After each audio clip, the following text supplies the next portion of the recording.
So I have this 12-year-old in my building who's babysitting the kids tonight. Oh, nice. Yeah. So I think she's got quite entrepreneurial I love that. because they posted in the laundry room. Sahara and Zohara, right? These two girls are going to babysit together for a total of $12. But it seems like... We're starting.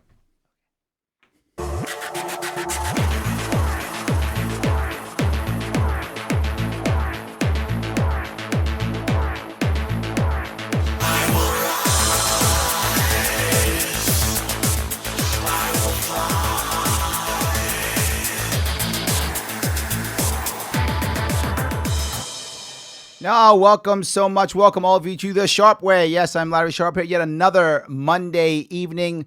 I am so happy you decided to join me for an amazing 2-hour show. Yes, you have to stay all 2 hours. It's the rules.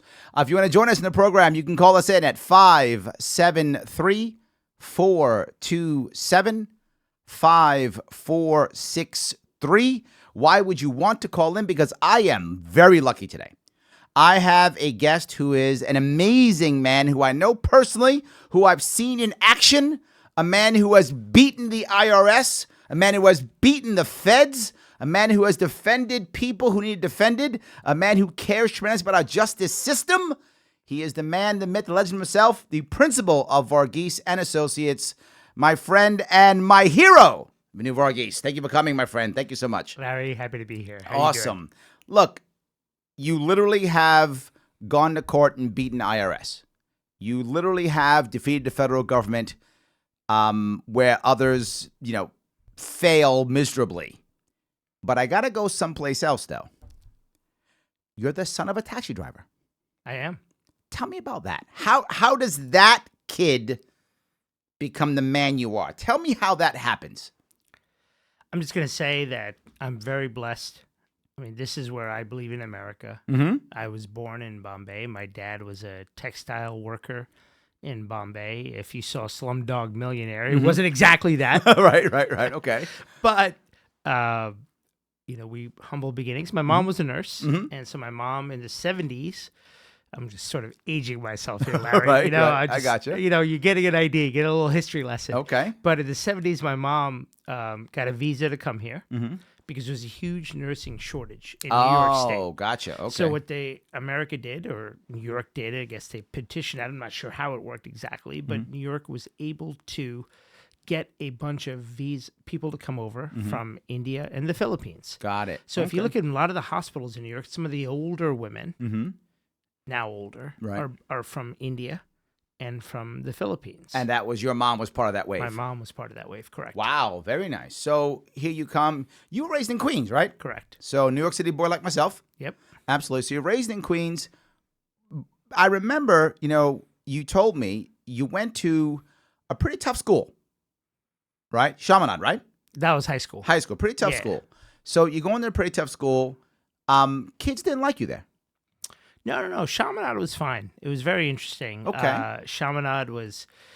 most of the stuff, the adversity I faced was in grammar school. Grammar Up school? in Bayside. Oh, was that right? Bayside was a tough place, man. Bayside people. Bayside was a you tough messed with my place boy. for someone of my complexion. It wasn't easy growing up. Right. But, it was fine. I dealt with a lot of stuff. I dealt with...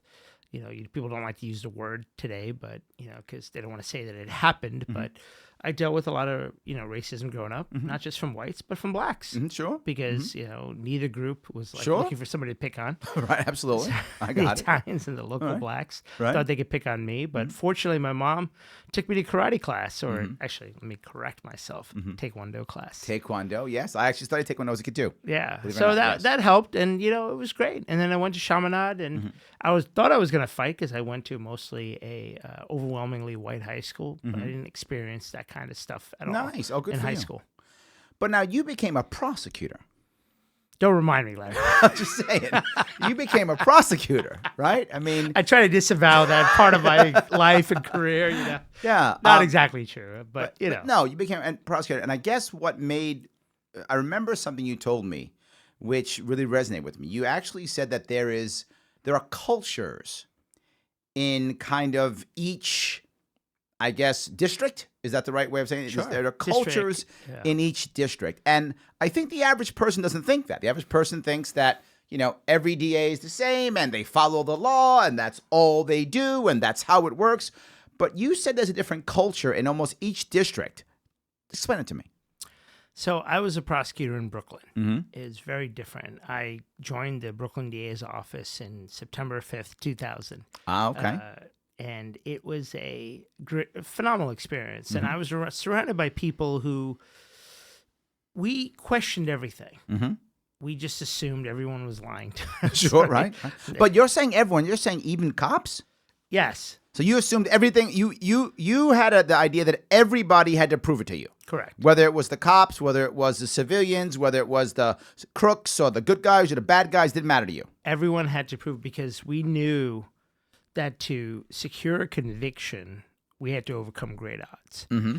And that was not only securing the conviction, but also securing it, making sure it withstood it on appeal. Okay. So in our view, we only brought a case that we believed was absolutely legitimate. Under our watch, it was our mantra amongst my small group of friends, and it wasn't everybody in the office, but amongst a group of the people that I surrounded myself with, many of whom I'm still friends with today. Mm-hmm. We were like, no innocent man will ever get prosecuted under our watch. Mm-hmm. And we made sure of that. Got and it. So I don't think that I can say, I think most people would think that's not true of a lot of prosecutors, particularly after watching some of the Netflix TV shows, specials, things like that. I think there are a lot of people who think that that's not true. I think you're wrong, Larry. Tell me.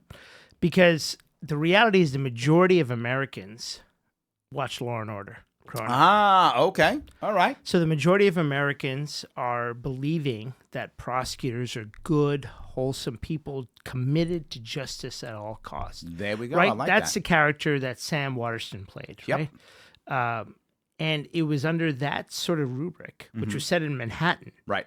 which couldn't be further from the truth, but that's a whole other point. Right? We're in Manhattan broadcasting this show. Unfortunately, most of the prosecutors weren't, well, let me just we can come back to that. But there's just this perception, Right. and I got this when I was a young prosecutor in the early 2000s.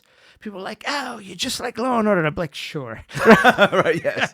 I'm Sam Waterston. It's me. Yes, Yeah, of it's course. just me, Yes, right? absolutely, Like yes. 50 years younger. That's me, right? Right. So, I mean, that's the thing that I got, that Okay. there was this perception countrywide that the prosecutors are good guys. Why?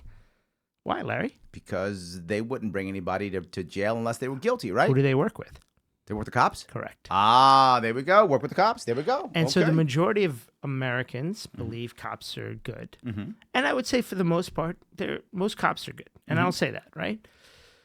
But the reality is that it's a little different. Most of my criticism of government is not against cops. Mm-hmm. It's against prosecutors. Okay, so you look at it from a whole different view. Right. Because I believe as a prosecutor, you have a much higher duty. The street cop is only going to bring a case if you allow him to. Got it. Okay. Eventually, if you keep dismissing cases, right, and you're bringing it in because you're like, there's no probable cause, or what's this, you can't withstand it, you're not going to survive in the grand jury, the street cop is going to learn.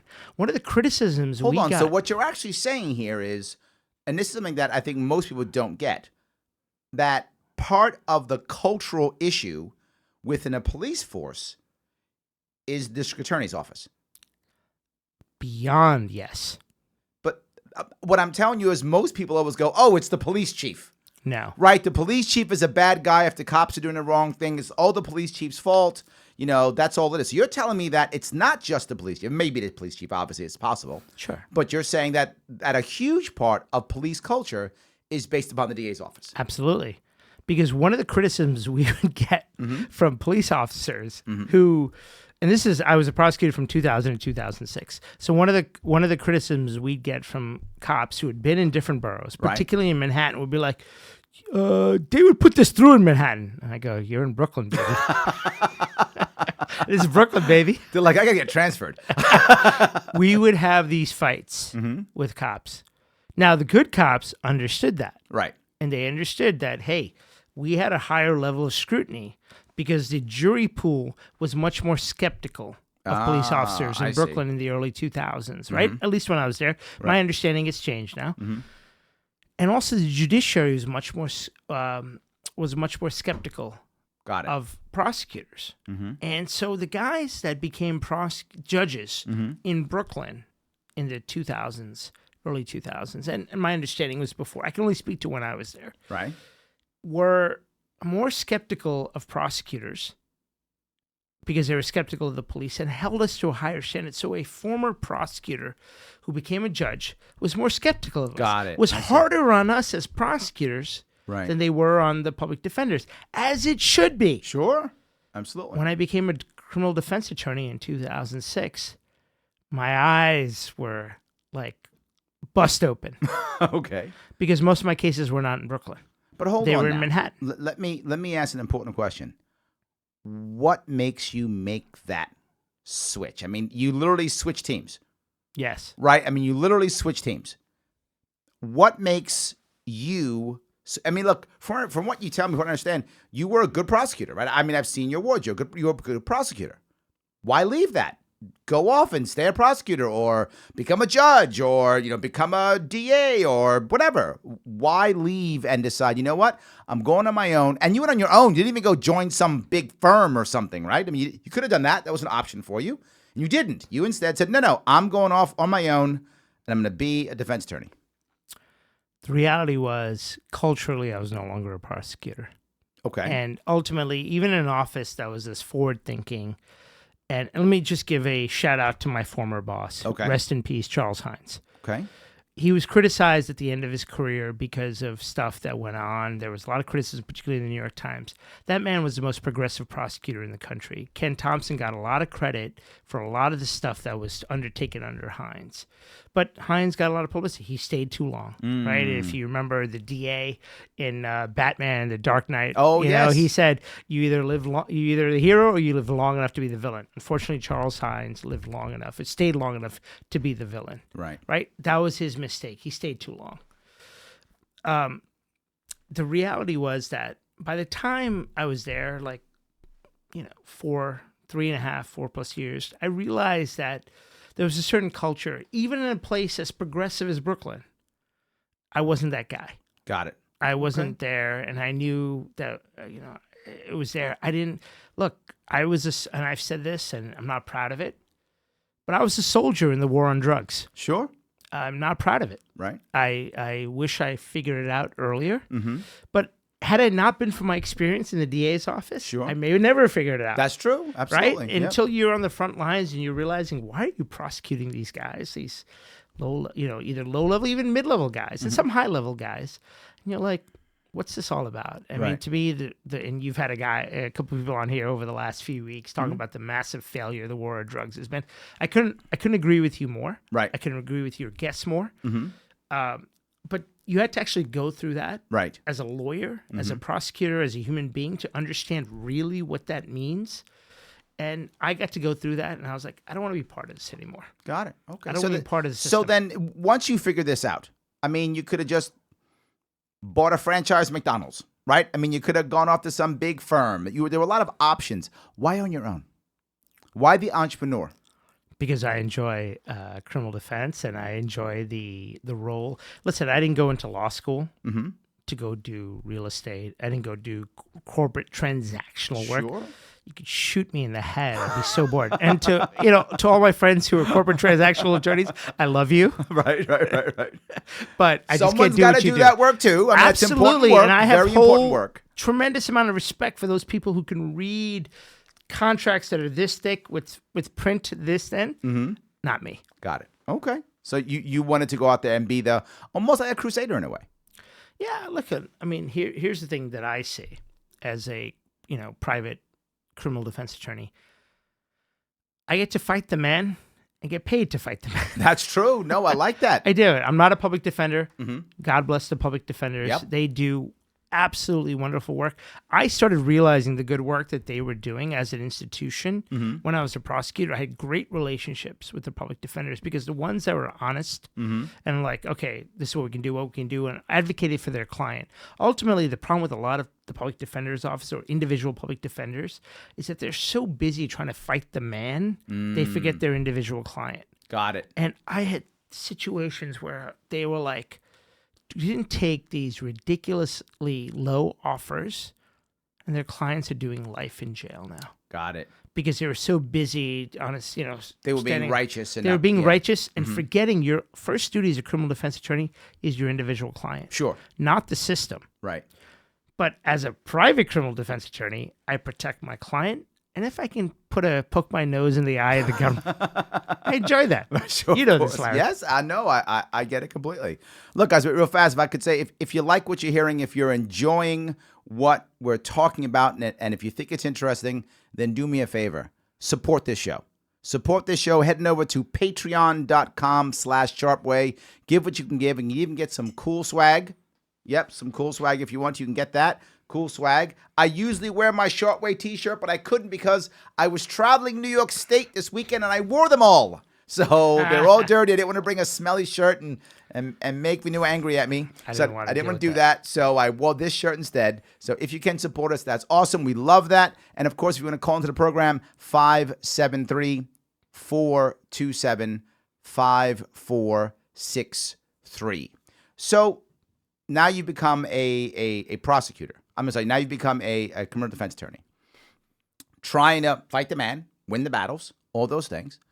Do your former prosecutors, are they angry, don't care, jealous? What? Happy for you? So the people that I was and am friends with, they're happy for me because good. you have to understand there are wonderful people who are prosecutors. Mm-hmm. Number of people, and I'm going to give a shout out to one of my boys, Dave Weiss. Mm-hmm. He might get fired after I said this. So sorry, Dave. You're a great guy. There are some great people who are who are prosecutors. Mm-hmm. And that's what they're meant to do. Understand, people have different callings in life, and I don't knock it. Just wasn't for me anymore. Got it. Okay. Right? Makes sense. But there are people who are exactly how you described, who don't like me, who don't trust me. The funny thing is that I deal with a different bias against me from people who were public defenders their whole life and now in private practice. They're like, oh, you were a former prosecutor. You were part of the man. You were evil. Yes. I'm like, really? Yes. We're on the same team, man. Absolutely. Get over it. Yes. All right. Well, I'm going to grab a phone call. We got some people calling, so I want to jump on the phones if I can. I think I'm going to stay in New York since we are in New York. I'm going to grab Matt from Syracuse. Matt, are you there?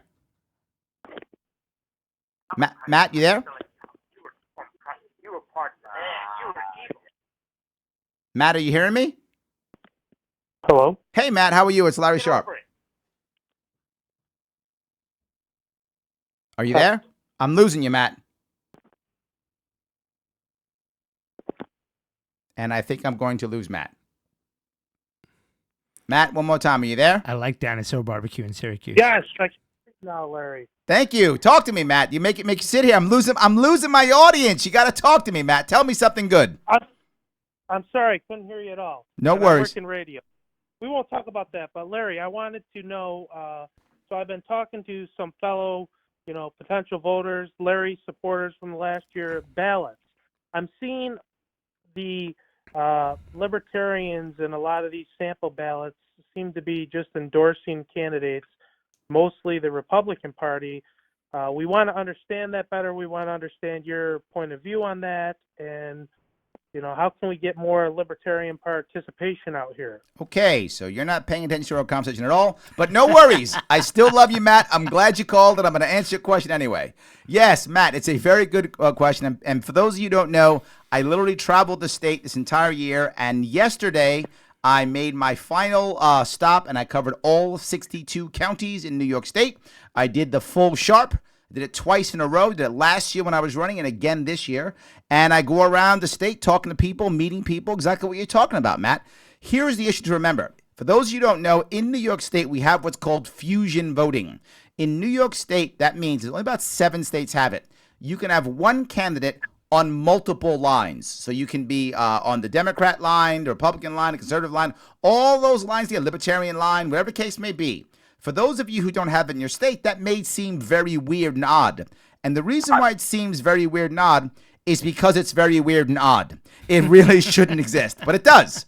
So that's how it works. So that's what we do. So what's happening now, since we just got ballot access and in New York State became an actual party, many people now want our line. So they petition us to get a second line. Democrats petition us, Republicans petition us, and then libertarians. To be forward with you, Matt, there simply aren't enough libertarians in the state to fill the lines that lots of people want to fill. Lots of them. Personally, and this is a personal note, I'm against fusion. I don't like fusion voting. I wish it didn't exist. But the reality of it, it does. And I don't think me or anybody at the top of our LP, if we're going to be libertarians and we're going to claim that we care about localism, we at the top should not be deciding whether local people decide to make fusion candidates or not. I can say I don't like it. That's not a problem. I have the right to say that. But I want the local communities to decide if they think they should be having fusion candidates or not. The idea that most are Republican is simply not true. The best example I can give you is Cattaraugus County. Cattaraugus County right now has 14 people running.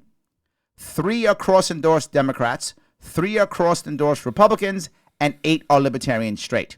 That's what I want across this entire state. Now, as long as we have fusion, I want local people to decide if they want to make a fusion candidate or not. There is a problem with that, and I think, which is what you're probably thinking about, is some people aren't really libertarians, and they're just kind of liberty-leaning Democrats or liberty-leaning Republicans, and they're going to take our line and win on our line. You're probably right. Some of them are going to do that. But in reality, probably no one will be on that line anyway.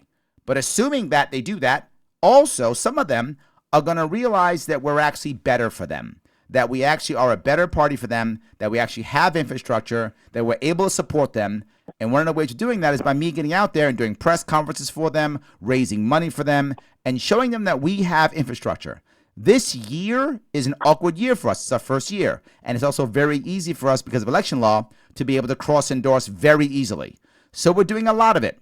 Some of it will be a disaster. I know that's your concern, Matt. And you're right. Some of it will. But some of it will grant us new talent and people who realize the party is a good party and they should be part of it. Did I at least answer your question, Matt? Yes, Larry. Okay, that was easy. Matt, you're easy. You're an easy caller. Thank you, my friend. I appreciate it. Thanks. Keep up the good fight, Larry. Appreciate you. All right, thank you. All right, I'm gonna head to another one, a caller, which I think this person is paying attention to the show. We're gonna go to Texas now. We're gonna go to Ben in Texas. Ben, please tell me that you hear me. I hear you, Larry. Can you hear me? I can. What's going on, my friend? Talk to me. Excellent. Hey, I wanted to ask your guest here. I wanted to talk about the logistics of prosecution. And it seems to me, and he's out of Brooklyn, that he probably dealt with a lot of cases, but every courthouse seems to have a capacity to how many trials it could actually have a week. Actually try. Very true. A lot of people plead out, and that is how a lot of these courtrooms are able to achieve these just astonishing number of convictions. Yeah. And actually very few amount of people actually take their cases to trial. Sure. And in my belief, and this is just a theory, that if culturally there was a cultural shift where, pleading out just became something that we just don't do, and we take our cases to trial, that these courtrooms would really be limited in how many cases they could try, and therefore would have to pick the cases with the most merit. At that point. Right now, they're able to just assembly line justice. Sure. And I want to talk about the logistics and maybe how we can have a cultural shift towards taking our cases to trial. I like it. Jury nullification. Oh, now, don't go down all these lines. Go down one line at a time, Ben. Come on, one line at a time. Sorry, guys. Let's do logistics hey, first. Larry. Yeah? Larry, could you say your guest's name again? I didn't catch his name from the beginning. Vinoo Varghese. Vinoo Varghese. Nice to meet you, sir. You have any thoughts on what I had to say there? Please. You seem to understand the criminal justice system better than most people, and you are 100% correct. If everyone decided to challenge the government, whether at the state level, the federal level, the criminal justice system would come to a halt because the criminal justice system is built on plea deals, right? So in New York State and in the federal system, I can't speak to Texas, but I don't think Texas is far off. I think most of the states have similar plea ratios, it's about 95% of cases are resolved prior to trial. 95%. Correct. Wow.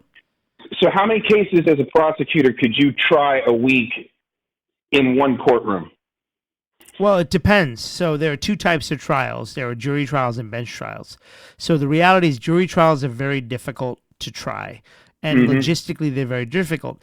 Bench trials, I mean, a prosecutor could try literally. Well, I mean, I'm talking about going through full jury, voir dire, the whole process, because that drags out the court, and that really makes the court have to choose the cases with the most merit. Now, my calculations, your average courtroom can only try a few cases a week, actually go through voir dire, the whole trial process, sentencing, the whole 9 yards. Yeah, but Ben, I get where your point is, but here's the worry with this, right? I totally am on board with this, but the problem becomes immediately, who is going to sacrifice their liberty for this change? In other words, if you start doing this, all of a sudden, you're going to have people sitting in jail for years, and it's only going to be the poor people because they can't afford bail. Right. They're going to be sitting in jail for years waiting on their trials until they figure out what they're going to do. They're not going to just start letting people go. That's not going to happen. And on top of that, now those people who could be pleading out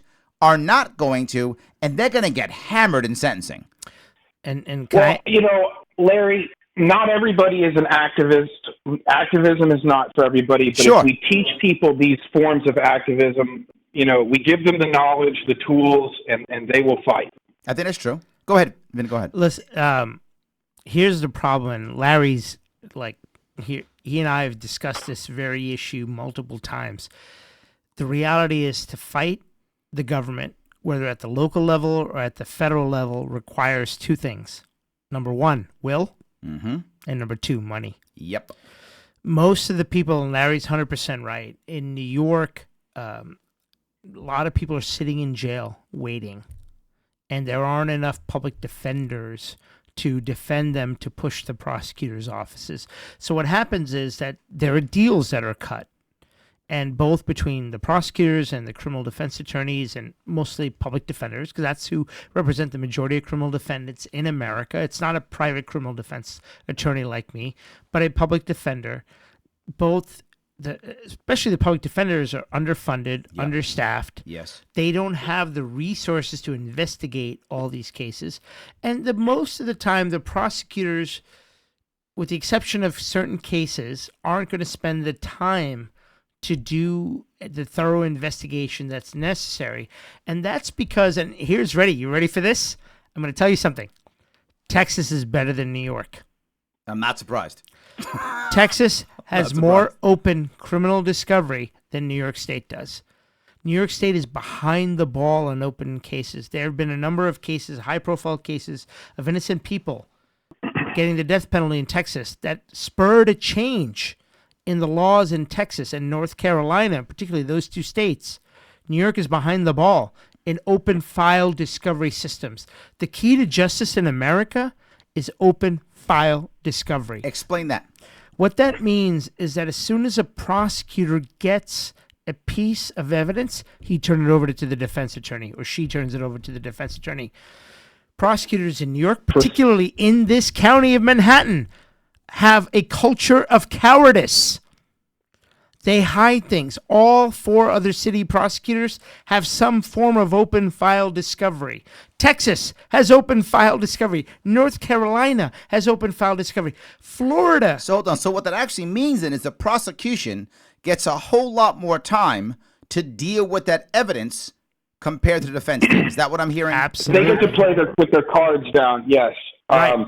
And this should be a platform. This is a potential platform item for the New York party right here, Larry, open file discovery. And also, Vinoo, can we talk about maybe, I'm sure in New York there you guys can at least do, go pro se, at least to a degree. And I feel like if you want a fool for a client, represent yourself. Yes, I understand. I understand that. I understand that in its entirety. But however, if you happen to be sitting in a county jail, knowing the basics of how to file for a motion of discovery does put the court in a position where now they have to get their stuff together to some degree. What can we do let me touch a couple pieces there. Number one, as a general rule, that's not true.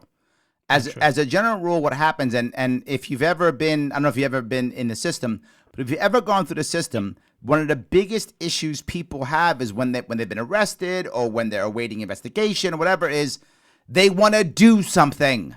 They want to be part of this. They want to take action. And the courts are like, we'll get to you whenever we get to you. Exactly the way you talked about it. There's a backlog, and they'll get to you when they get to you. But people who are in the system, they're like, but I got to do something. I want to do something. And then they start doing what you're talking about. I'll start putting motions, and they don't know when that motion should or shouldn't be put forward or what the words they put in it actually mean because English isn't legalese. And they start messing this up and messing that up. And now they can hurt themselves even worse. Now, again, your point of I force the government to act, absolutely true.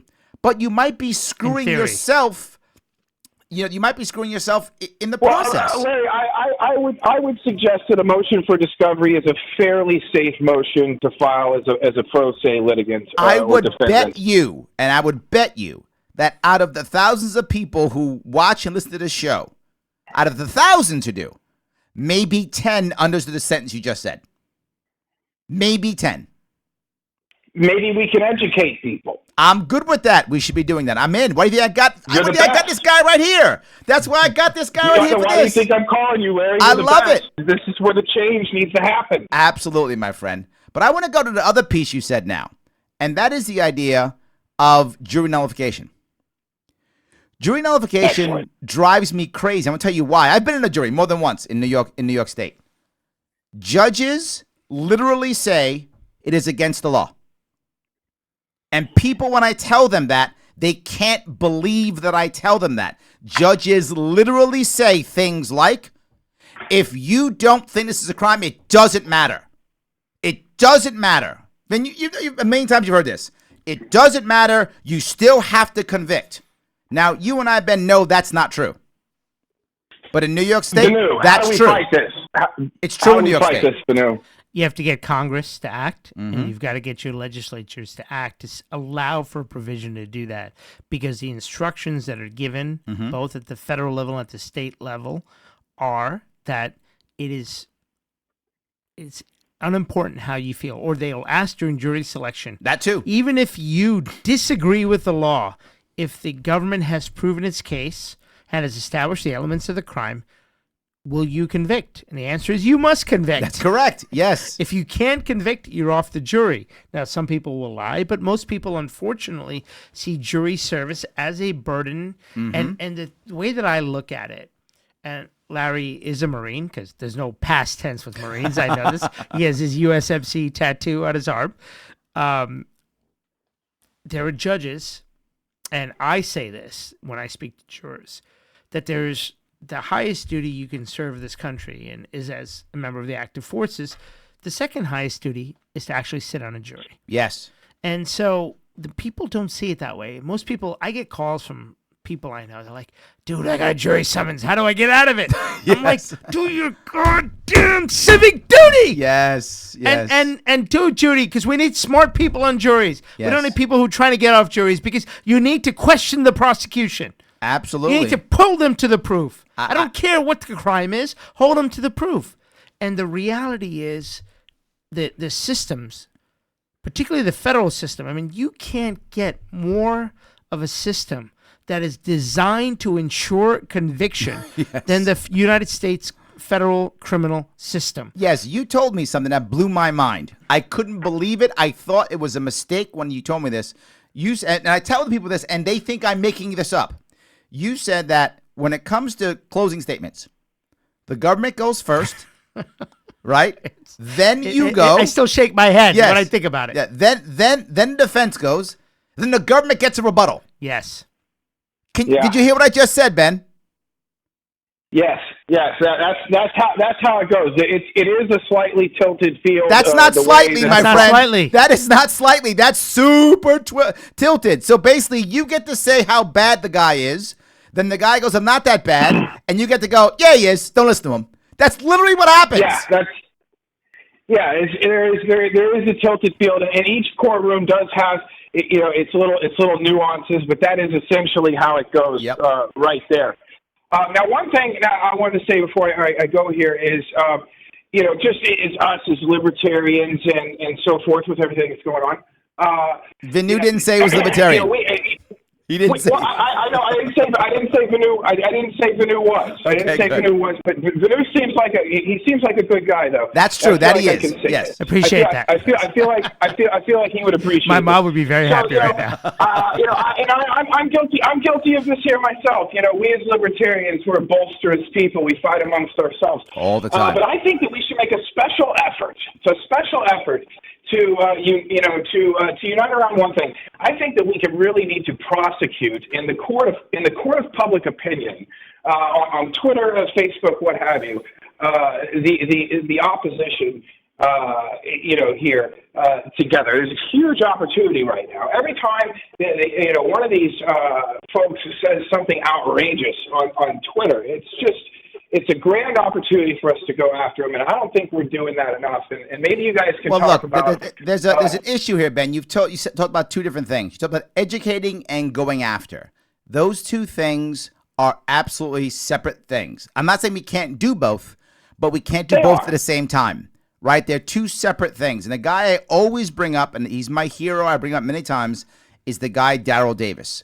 Daryl Davis is a brother like me who goes out and literally talks to KKK members and gets them to become non-KKK members.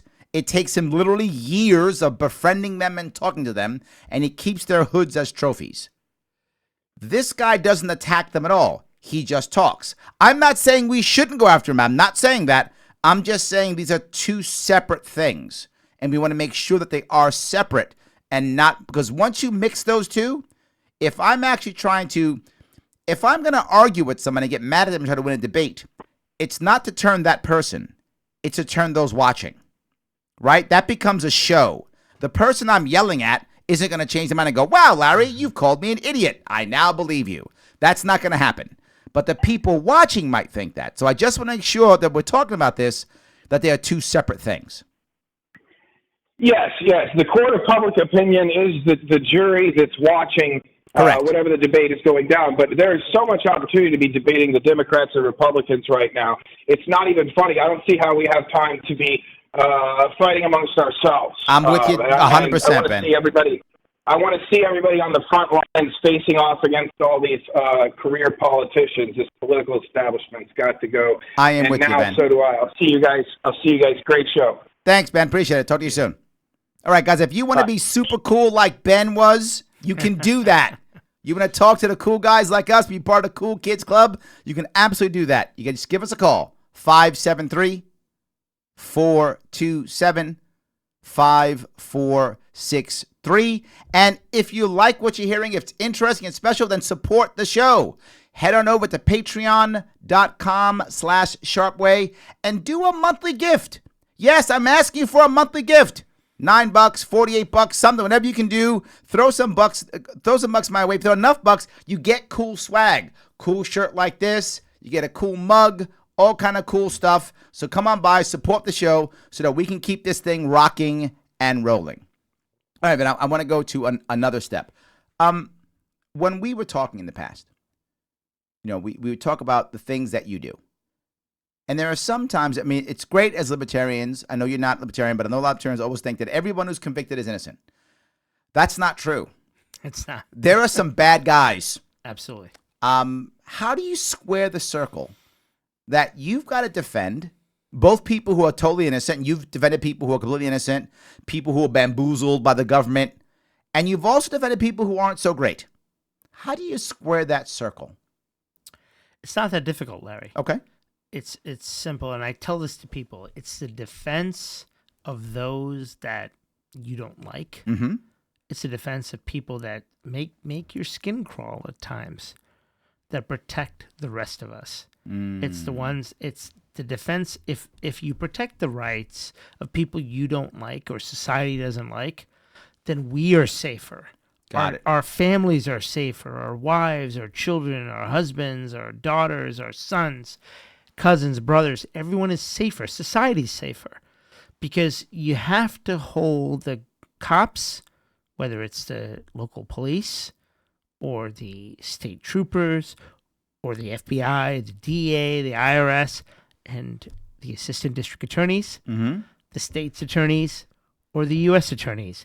You have to hold them accountable because, to me, that's what America's all about. Right. That's what being a patriot is all about.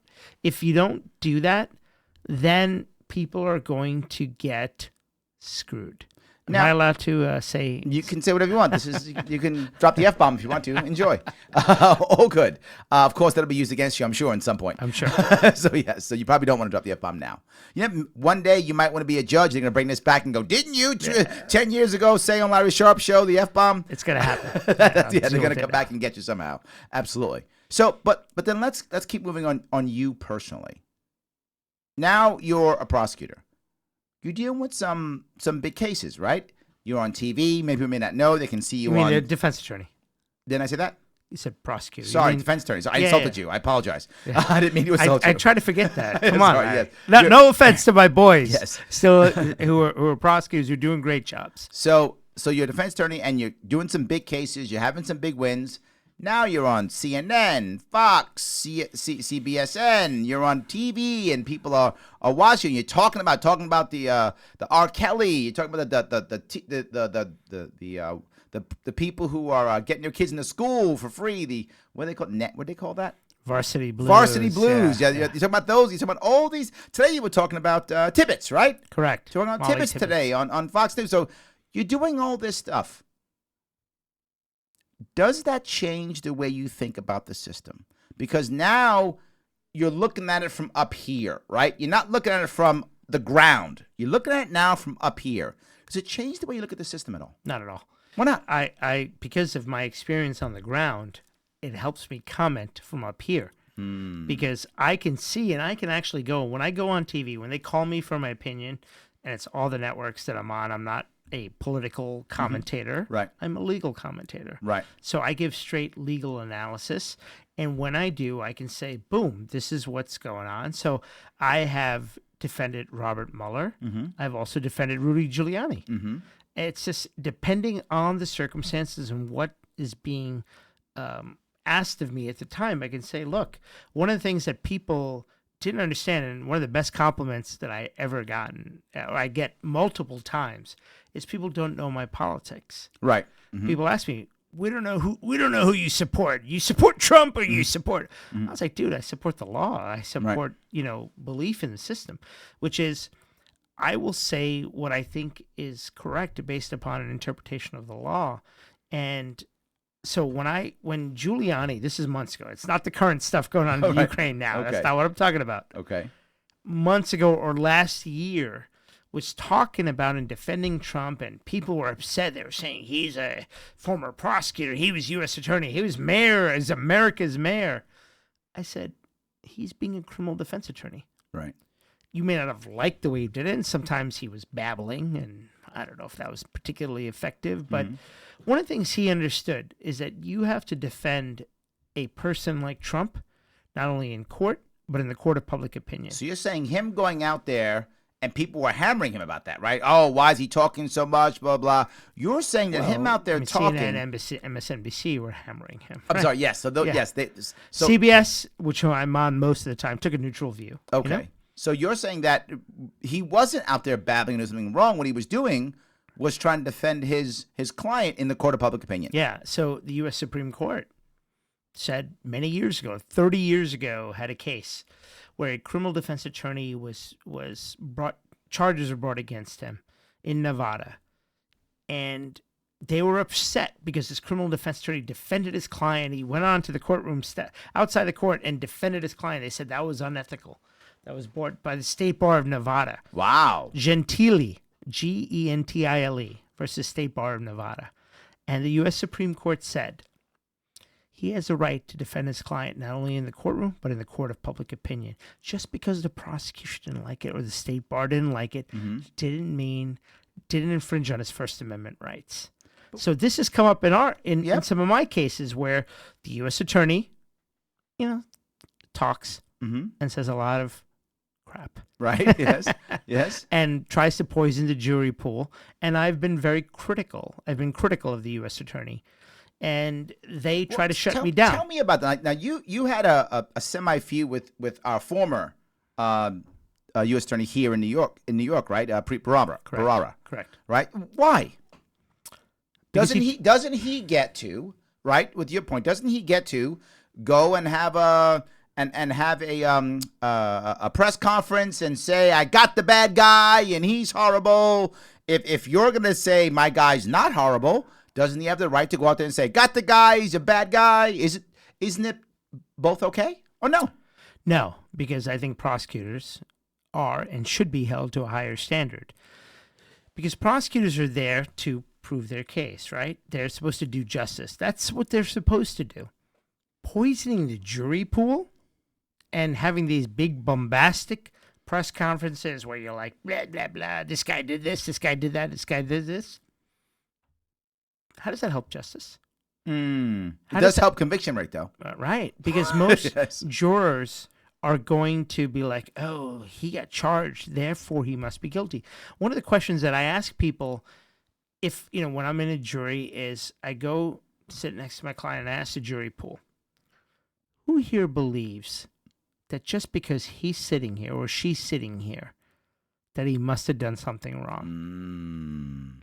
And a number of hands will go up. Yep. And I don't argue with those people. I was like, why do you think that? Oh, because clearly he must have done something wrong because he's sitting there. I said, thank you very much. Who else agrees with this person, right? Right. And that's my way of eliminating jurors who have those kind of biases. Right. And that's the reality of what we deal with as criminal defense attorneys in society. People are predisposed to believe that if you're arrested and charged, you must have done something wrong. Well, I hear the word indictment, right? Once I hear he got indicted. So as soon as I hear that word, I know most of my friends go, oh, he's guilty, right? He got indicted. That means he's guilty, right? Many people think if you're indicted, it's the same as convicted. And sadly, often it is. But people believe that. I mean, how do we, and this is, I guess, to Ben's earlier point, how do we educate people so that they don't think that because some guy got indicted, that all of a sudden now they're guilty? Or do we? Is this a lost cause? The truth is that social media and Netflix have a profound effect on society. Netflix. Yes. Oh, my God. Making a Murderer. And I've yet to see it. I want to watch it. Mm-hmm. I know one of the attorneys who defended the younger person in the case. Those shows have had a greater profound effect on society. Sure. They're changing things, particularly with the younger generation. Right. The older generation, guys our age, Larry. I know. Guys with gray hair. I got you. Yes. Yes. Are the Law and Order generation, right? But Netflix has affected people much, younger than us. And here's the hope for America. They will look at prosecutors with that discerning eye. They will look at the police with the skeptical vision. So Netflix is saving the country. I hope. We hope. I love it. Okay. So we just give a plug for Netflix. Netflix, you should send me some money. We're plugging you. Yes, absolutely. You guys should start putting a subscription now. Thank you.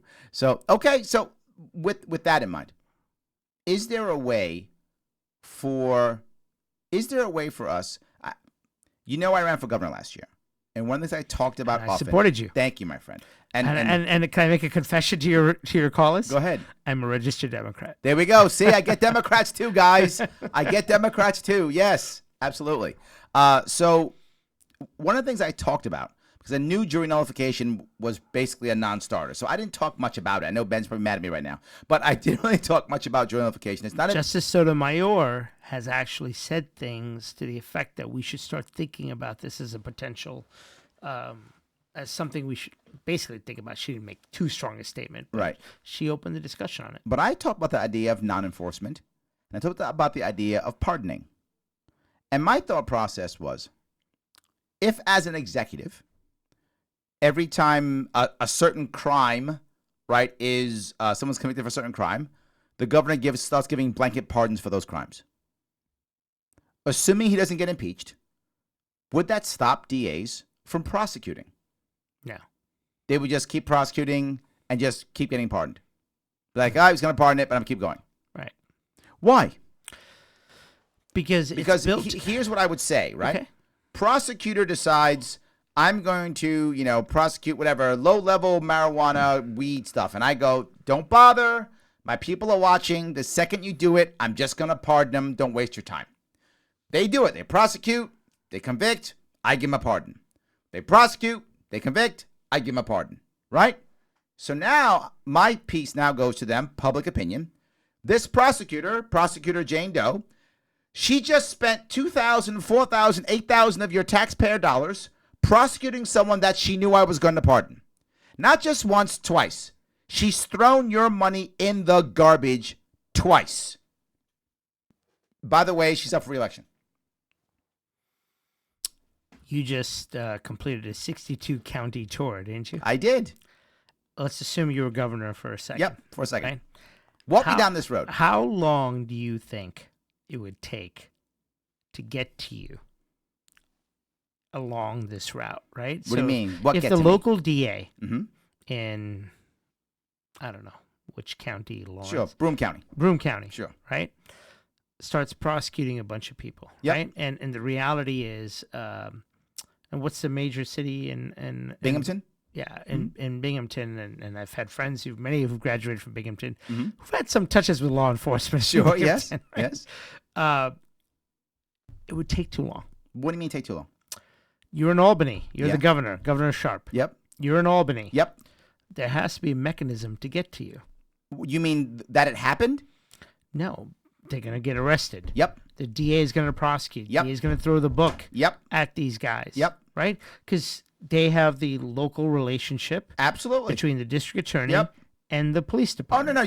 You don't know libertarians well enough. There's enough Really? Bens in this country, in this state, that literally one of them will sit in that courtroom or check everything out and let me know exactly when everyone's convicted of that. They will literally be watching. It happened. Email goes to my office. I will know the day they're convicted. I don't care what county it's in. There are enough Bens in my party that would happily, eagerly do that without being paid just because, and they would watch, and I would know the day it happened. So that part I got down. My brothers and sisters in this movement would easily do that. So I will get the notice from all 62 counties the same day. That I've got covered. So assume I got that part covered. Tell me what happens next. That's a big ask, Larry. It is. But That's that a one I big got ask. down. That's a big ask. Okay, let's assume that happens, right? Okay. There's still a process Mm-hmm. that you still have to go to, even with the pardon. You have Sure. to get it to the court. You got to get a judge. Mhm. There are all these processes that are in Absolutely. place that are built into the system to prevent fast action like that. Yep, absolutely. Right? It is even now, if somebody wants to get pardoned, there's a committee. Sure. They go through a process. There's a review. Only certain things actually get to the person you call His Highness. Is that what you Yes, call His it? Majesty. His Majesty. King Yeah. Andrew Cuomo II. Yes, Correct. yeah. Yes. There's So- very few things that get to his desk. But that he actually says. I'm going to make this a priority. Whatever I made up the marijuana thing, but whatever the thing is, right? Right. If I want a prosecutor to stop, let's say I put this in place, and maybe you're right. Maybe it takes 2 months before it happens, or insert time frame here. But after 2 months, happens once, happens twice. Now it's 4 months later. Now I'm. Well, as a governor, you'd be able to remove a district attorney. Mhm. This is the great thing, and this is why you should be governor. See, and now you got me going. Now, I'm Yeah, ready. All right. you would actually be able to remove a district attorney from prosecution of certain cases. This happened under Pataki Mhm. and Andrew. I'm trying to remember his name. The DA in the Bronx. Okay. In the 2000s, there was a case where a police officer was killed, and this is before. I'm sorry, in the 90s, with Governor Pataki and Rob Johnson. Okay. If I remember correctly, there was a case where somebody was killed. I think it was a police officer. Johnson said he would not implement the death penalty. Pataki had him removed from the prosecution of the cases, put in an acting district attorney. So you could do that. That'd be a lesson to them all, right? Right. Mess with me, I'll get rid of you. That'd be great. Yeah, but I'd be a tyrant though. But I might do it anyway. You never know. Maybe that's worth of being a tyrant. I'm not sure if it is or not. It's a problem. I'm worried about being tyrannical, but maybe that's the right answer. I don't know. No, this comes up. Here's the thing. To their credit, and I am not at all a fan of the district attorney of this county. Okay. Mm-hmm. He who shall not be named. Okay. Right? But I am a fan of the district attorney in Brooklyn. I used Okay. to work with him, Eric Gonzalez, right? He is in the Hines tradition. He's done well. He's put his money where his mouth is, or actually continued the reforms, and has become the most progressive, potentially the most progressive prosecutor in the country, next to the dude in Philadelphia, Krasner, right? Okay. Mm-hmm.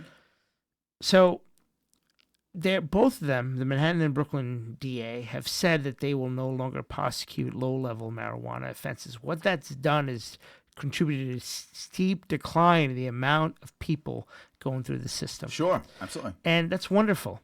Absolutely. That's not being replicated in Queens.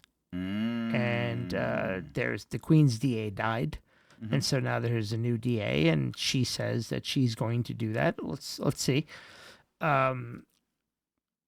What's going to happen? It's funny you brought that up, because in Queens there was a race that was very close, right? And one of the people is Tiffany Caban, right, who was running, and she actually, in my view, it is only my view, the Democrat establishment pushed her out. And to be forward, it's going to sound crazy for you, some of you libertarians out there. She's a Democratic socialist, and I supported her because on criminal justice, she was right there with us. She at least was she was there with us. She thought the way we thought. She was saying things that we wanted her to say, and I was glad she was saying them, right? I was glad. I mean, she's not going to be district attorney, but I'm glad she was saying things that I wanted to hear. She was saying the right stuff, even though she literally is talking about Medicaid for all, but she's going to be a district attorney, so it doesn't matter. But she was just talking that to get votes, which is fine. But we actually supported her because of that. At least she was saying the right thing. Because in Queens, we were concerned because it wasn't going well. And to have her saying the right stuff. After 30 years of Judge Brown and Richard Brown, who, in my opinion, and I will not say God rest his soul because he was a terrible district attorney, who died last year, there needed to be a sea change, right? But here's where I disagree with you. Please tell me. Tiffany Caban was wholly unqualified to be district attorney. Oh, no doubt. Wholly No. unqualified. We're not disagreeing on that. I'm not even saying Melinda Katz is qualified to be district attorney. Yeah. She's not. Yep, correct. She was never a prosecutor. Yes. And I think it's important to have people who understand how a prosecutor's office works. But I think it's also... But nobody was running who had that. There were a couple people. Really? Yes. Oh, I didn't Mina even hear about Malik them. had been a prosecutor. She understood how that worked. I didn't even hear about them. One people I knew was Katz. Jose Nieves. These were people who understood how they have bad campaigns. They didn't have the support. There we go. They didn't have the support of the progressive movement or the establishment, right? But these were better candidates than either of them, right? And so you got to understand, I mean, Mina Malik, who I recently got to know, because she and I both taught at Harvard Law School recently, right? So we were both teaching at the same time. We were teaching a trial ed class just last month together at Harvard Law School. I actually became a big fan of hers because I saw her during the debate question the woman who's now, the presumptive candidate, because no Republican is going to get the vote, right? Right, absolutely. Melinda Katz, and asked her a question, a basic question of criminal law, literally, I'm just trying to think of the analogy for the layperson, what it was, the kind of question she asked. She asked, if you get a home run and no one's on a base, how many runs do you score? Okay, right? got it. Or if you hit a grand slam home runs, how many runs does that count, right? If you understand the baseball analogy. Right. Melinda Katz couldn't answer the question. Wow. This is now the district attorney of Queens. Yes. Yeah. Tiffany Caban was wholly off the reservation, right? Because her claim to fame, she's 29 years old, had been a public defender, and she's a lesbian. That qualifies her to be district attorney. She's queer, just to be clear. Oh, thank you. Just want to be clear. Therefore, she's queer. qualified to be DA. Mm-hmm. I'm sorry. What have you done? Got You're it. a line public defender. Does that qualify you to be the chief law enforcement agent in the state of New York? Let's go to another level of this, if I could. It's a change, a shift. And before we go to shift, you guys, if you want to be on this program, please give me a call. 573-427-5463. Totally different side. It's law. It's still the justice system, but it's law enforcement. particularly violent cops. In New York City, I mean, you may not know this, you guys aren't in New York City. In New York City, if you're a cop, you are literally more likely to be shot by another cop than anybody else. I'm not joking. You are literally more likely to be shot by another cop than a bad guy or anybody else. What is going on with are cops shooting more people, or are we just reporting more, or some combination, or where's your 2 cents on this? I mean, you've got to have an opinion. This is tough, right? Mm-hmm. So I have a lot of friends who are police officers who were in the department. I know wonderful police officers. I work with some great cops. To this day, I'm still friends with a lot of these guys. Yep. There are a lot of bad seeds. Okay. And I think it has to do with this shoot first, ask questions later mentality. I mean, the idea of this same week, just 2 weeks ago, we had 2 shootings. One made national news. Mm-hmm. One made local news. The national news was the deputy in Houston. Deputy was a Sikh, S-I-K-H, Deputy Dhaliwal, who was shot in the head, basically behind the back. He was a turban wearing police officer who had made a traffic stop. What state was that again? Texas. Texas, thank you. In Houston, he made a traffic stop. He was I think the first person in the country that was allowed to wear his turban while on duty as a police officer. He was assassinated. He made a traffic stop, walked away, turned his back, got shot in the head by the person who made the traffic. Obviously, he didn't think it was a threat. Obviously, yeah. Right? Because he had turned his back to this guy, went back to his car, shot in the head. That same week, there was a police officer, young Irish-American kid, who was killed wrestling with a defendant who had a gun. He was killed by another cop. Correct. Yeah. He was correct. And this is what, I mean, both are tragedies. Yep. But I really don't understand the NYPD one. The Houston one, who knows? Right. Right? Who knows? There was something happened.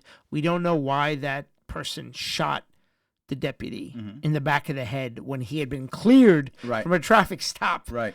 Who knows? In the one in New York, utterly preventable. What I'm saying, though, here is, I bring this up because you brought the idea of part of the police culture comes from the DA. Yeah. Right? But part of it comes, obviously, from the training, too. Why in the world, and I say this because in my own personal world, right? I actually used to work with the police commissioner. I used to work with Bill Bratton, former police commissioner of Boston, former police commissioner of New York, former police commissioner of L.A., Accomplished man. and in my view, one of the best we ever had, right? Most of the value that people say Giuliani got from this policing was all Bill Bratton who put into play, and then he left. Well, there's an argument to be made that it was Ray Kelly under Dinkins who started most of the community police thing, and the Bratton just took that and got famous under Giuliani. It is possible, but I remember working for him in a civilian world. For a short time, I was a civilian. I happened to work for him at the time. I was actually selling for him. And at the end of every meeting, you know what he actually said? That's how he ended every meeting. He said, go out and do good things. That's how Bill Bratton ended meetings. This is just a regular world, right? We were selling stuff. We weren't saving lives, right? We were just making money. And he would actually end it with, go out and do good things. But what do I see? And this is just me seeing from TV, media, movies. So I don't know how real this is. But in every TV, movie, media, every time it's, come back safe, come back home, be safe. That's what every guy or gal ends their meeting. Every sergeant or every lieutenant in every TV show and movie I see when they're done talking to the cops, be safe, come back home. And I think to myself, why are you so afraid? Like, don't get me wrong, cops have a tough job. Very clear. I'm not anti-cop in any way, shape, or form. My father was in law enforcement. He was a cop, and he was also a corrections officer. So I totally get that. I'm not saying that cops don't have tough jobs. They do. They see terrible things. They are in horrible situations, domestic violence, drugs, prostitution, horrible, horrible stuff. But not dangerous. Not. They're not getting shot. Depends where they're patrolling. No, it doesn't. Tell me where cops are getting shot. It doesn't. There are places in this city This that city. are dangerous to Do you know how many patrol. cops been killed in this city this year? Tell me, Larry. 2 by other cops. 2 by other cops. There hasn't been a cop killed in this city in 2 years. There are 8.5 million of us, and there are over 20,000 New York City cops. All right, Larry, this is where I'm going to disagree with you. Please Push back disagree. here on you a Push little back. bit, right? There are places in the city where it is dangerous, and cops, they have to be careful. Absolutely, Right? have to be careful. What I'm Of course, saying it's is, a what tough was job. tragedy about that kid was, and I don't get it. But I'm telling you what it is. No, Larry. The I issue think is they're we afraid, so they're drawing their gun on everything. How do you shoot when your partner, your fellow officer is wrestling with another guy and he says he's going for my gun? Why do you shoot? There is an incredible likelihood that you're going to hit your own guy. You are literally. This is what I'm saying, right? Look, what should have happened once the cops killed another cop? What should happen is immediately, oh my God, let's rethink our training. What are we doing? Let's rethink our training. I don't believe cops are bad. I don't. I believe cops are poorly trained in a bad environment. That's what I think they are. I would agree with you. I think they're poorly trained in a bad environment. That's where I think they actually are. They're not bad people. The average cop is probably trying to be Superman, trying to save the world, I bet. Most of them probably want to do great things. My father wanted to. I get that. But they were in bad environments with bad training. I think it's 50-50. How do I know that? Because I was a Marine. We're taught fire discipline. Marines, not me, I'm not a combat vet, but my brothers and sisters, we fight against people who shoot back. And we have harder rules of engagement than police officers do. And our people shoot back at us. And cops, they throw the gun in the garbage and run. Half the cops are shooting people in the back. I remember I was in a debate. And the debate I was in, someone was talking about the idea of should people who kill cops get more time in jail, right? If they kill cops. And I said, no, the cops are just like us. If they kill somebody, if they get killed, it's terrible. And person should be punished like anybody else. Punish people who kill people, cops included. Just because my loved one dies, I don't feel less because he wasn't a cop. And the guy next to me said, but they put their life on the line every day. I said, so do Marines. So do Marines. So what? Does that mean all of a sudden now there's a worse damage if you kill a vet? Well, I think it depends on the reason you kill that cop, right? If it turned out that, you killed somebody and whatever, and then it wasn't because that person was a cop, then, the law is clear. Yeah. Murder one, that you have to have thought that this person was a cop. You kill them because you kill that person because he or she was a police officer, right? So the law is set up, I think, correctly in that situation. But in this debate, they were trying to create a separate law. The fact that they were a cop meant more time in prison. Well, and that I was against. That's silly. If the person was off duty, you didn't know the person was a cop, and you killed him. I mean, that's absolutely silly, right? Yes. But here's the thing, and I can't get over this kid who was killed the same week as the deputy in Houston, and it's a tragedy, and people should be upset. Yeah, that these cops fired on this guy as he was going for. How do you shoot somebody? I got to give you the You're worst gonna one. Shoot in this place. The one before, guy's got a fake gun in some kind of like chicken shop or something like that. Awful, fake gun. Awful, God. Four cops walk up, see him. He's got a fake gun. He's literally saying bang bang. He's saying he got mental issues. He's saying bang bang. He's not pulling a trigger. He's saying the words bang bang. Somebody yells gun. 4 cops start shooting. 21 rounds get fired. He doesn't get hit. They kill a cop. What kind of training do you have? And here's what they did. This is my biggest issue. At that point, someone should have stepped back and said, we got to retrain these guys. We got to It should have happened in the fall of 1999 with the Amadou Diallo case 100% in the Bronx, right? Yes. This man who was on his own stoop, didn't speak English, turns around, he pulls out his wallet, these anti-crime officers. So that's another thing to discuss, is that when you talk about dangerous things, people put themselves, these cops before the war on drugs, now the war to get guns off the street. I know you have strong feelings about that, Larry, but they putting themselves. It should have changed in '99. Yes, I Once agree. the man pulls out his wallet and he gets shot. I mean, Multiple times. Bruce Springsteen had the song. I think it was 41 shots. Yes. if I'm not mistaken. I mean, that should have changed. That it hasn't. And that's my problem. It's the culture is not changing. And I go to my Marines.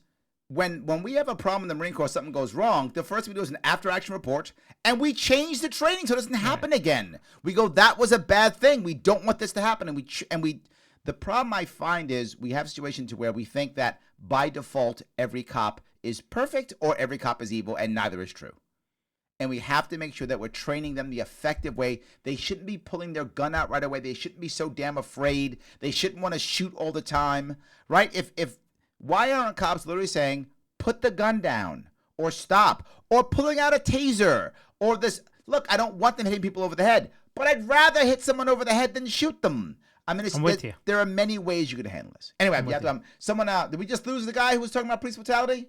See, a guy called. We were yapping so much we lost our caller. No worries. All right, I'm gonna still deal with this issue. I'm gonna deal with Daniel.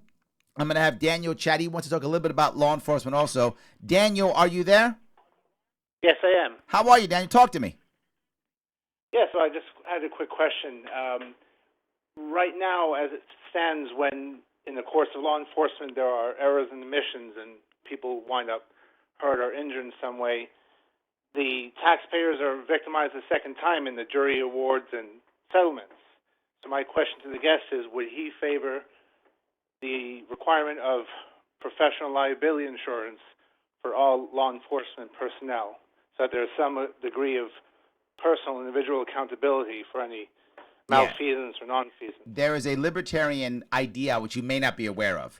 And the idea is that why in the world, when cops make errors, does the state or the people pay for their errors, right? And why instead aren't they required, like doctors or any of the professionals, to carry their own insurance, right? So a cop has to carry his own insurance. If the cop keeps making errors, soon he can't be insured. And if he can't be insured, he's just erred himself out of a job, right? And if he moves someplace else, right? If you're a bad cop in city A, you can move to city B and get hired.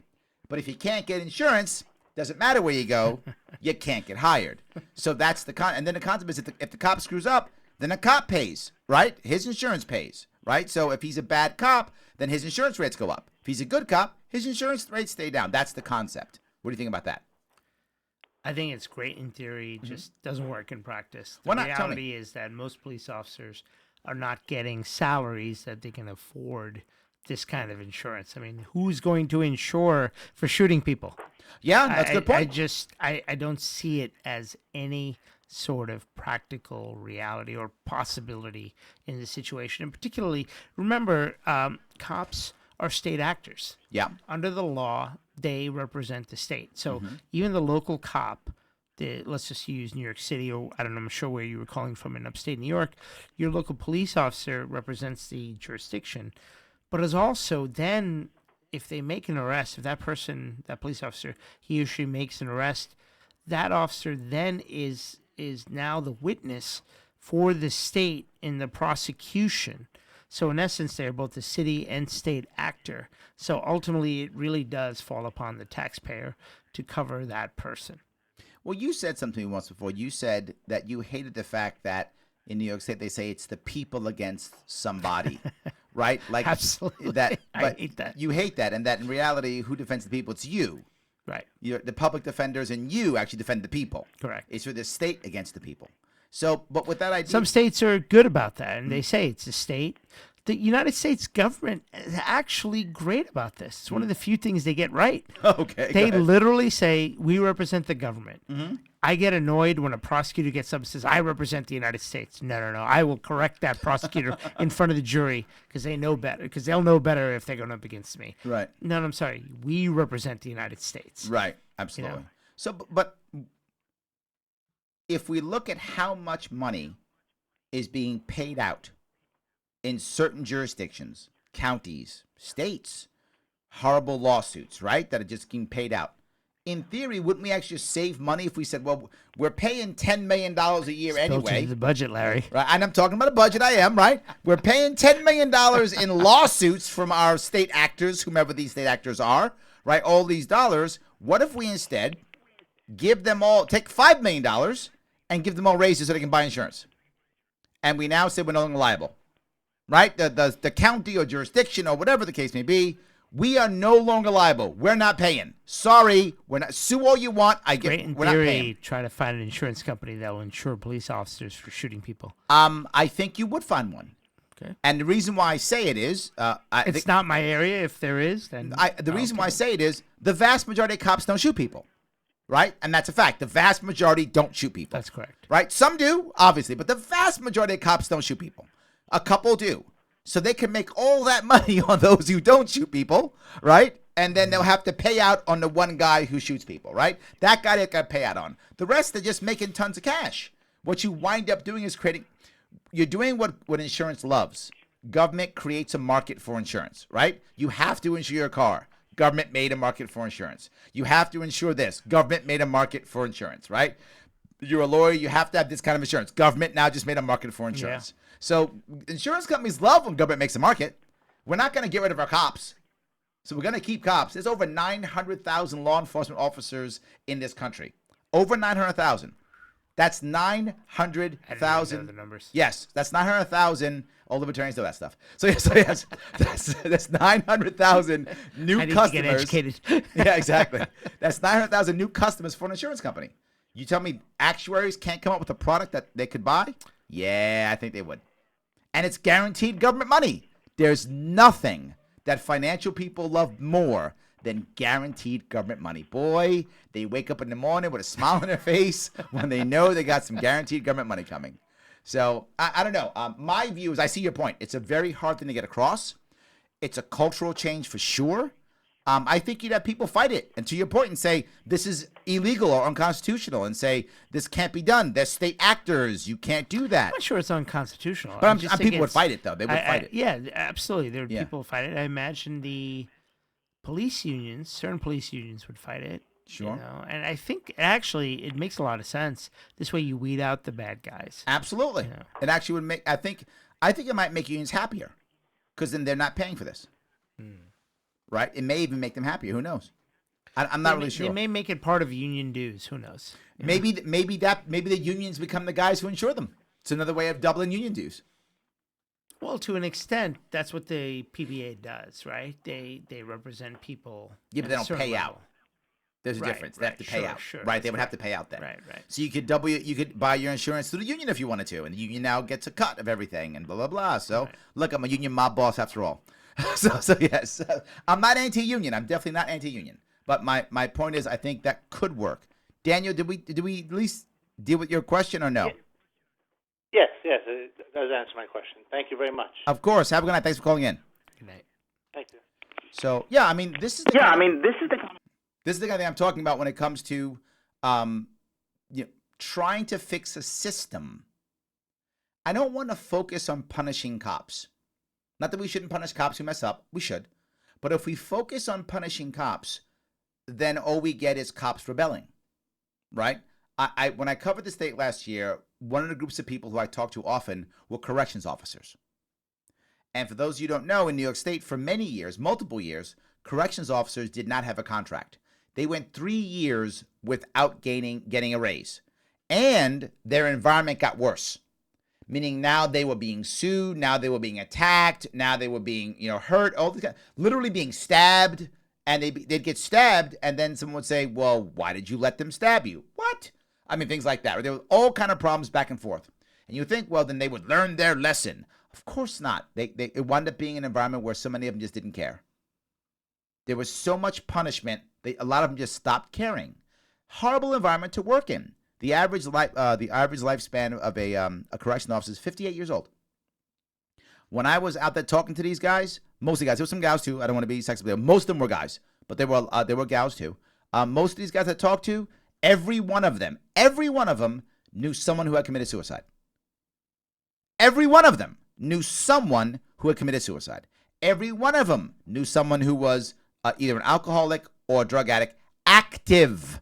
Right now, they knew a guy who was right now working who was either an alcoholic or a drug addict. One of those two. That's the environment they lived in. So what did I say?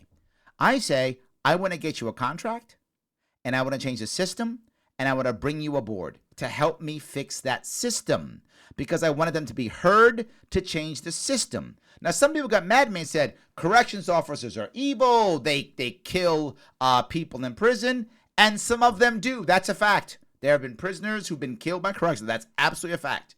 And my point was, I can focus on calling them all evil and focus on punishing them. That's an option.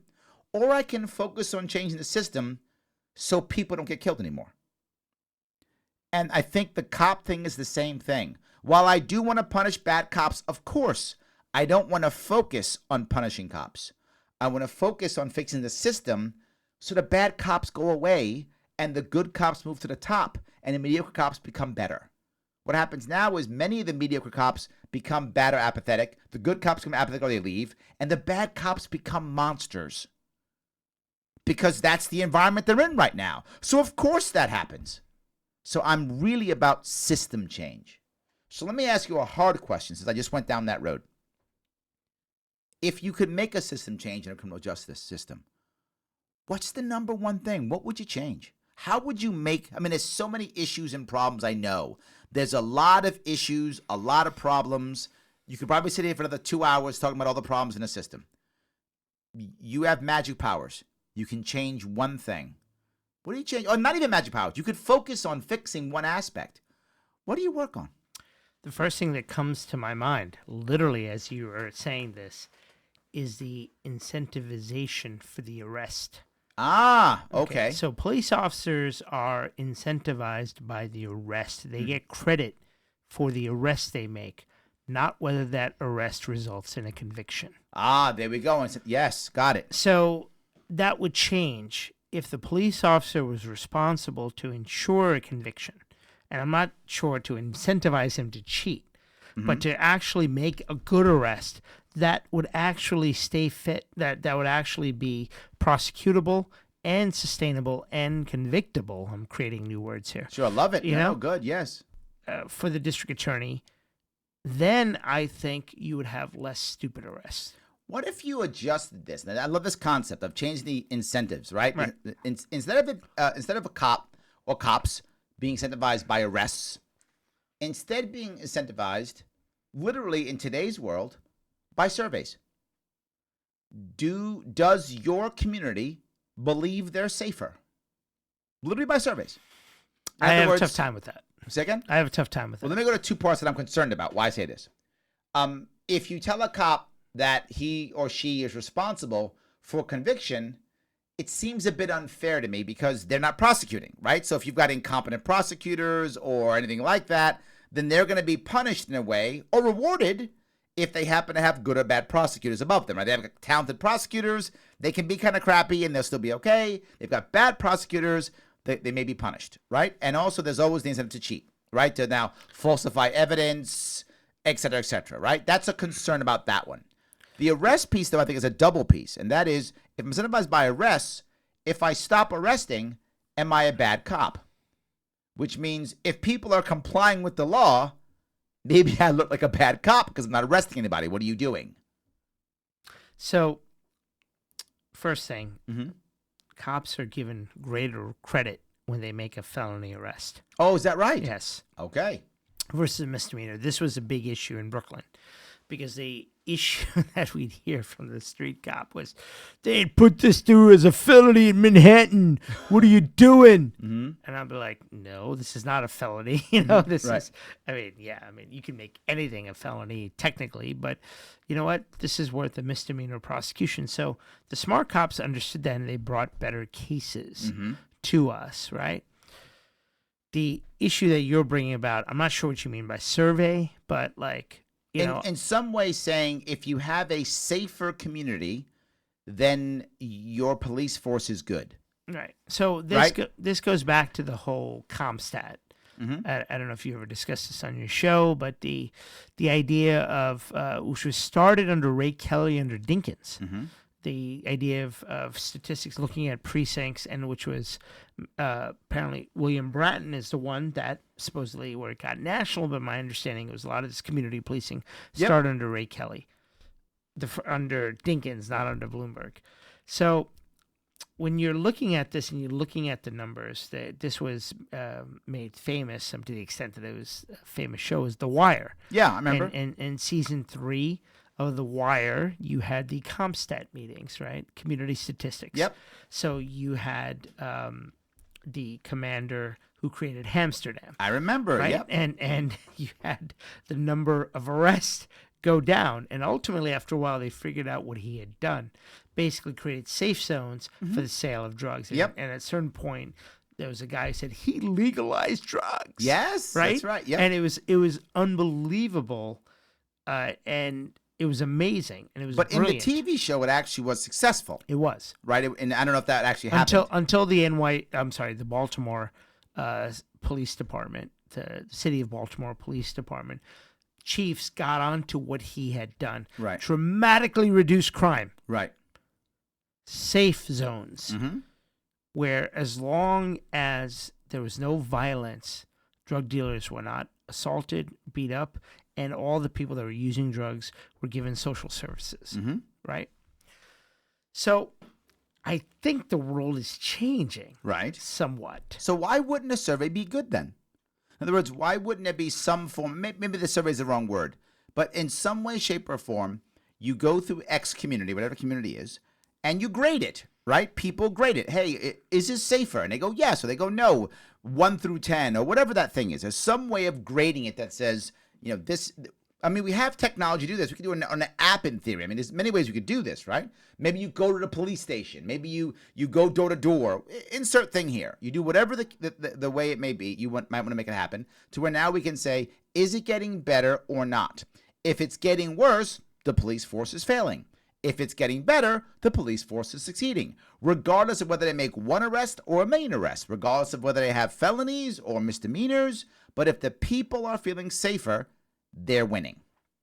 Well, I think the problem you have is in certain communities, you have the brushback between the militarized policing Yep. of certain communities, Absolutely. which has gone over the top, to the lack of community involvement of these same police officers. So certain communities, you've taken this very militarized style of policing to the detriment of the community policing. Absolutely. The cop who knew his beat, Mm-hmm. who knew everyone in his beat, who talked to people. And now you have a lot of young knuckleheads Mm-hmm. going through the community. And, in black communities, you have these young white cops going in, trying to bust heads Mm-hmm. instead of talking to people Right. and building trust. So let's go to that point. Do you think the criminal justice system is inherently racist? I know it's a loaded question. Answer any way you want.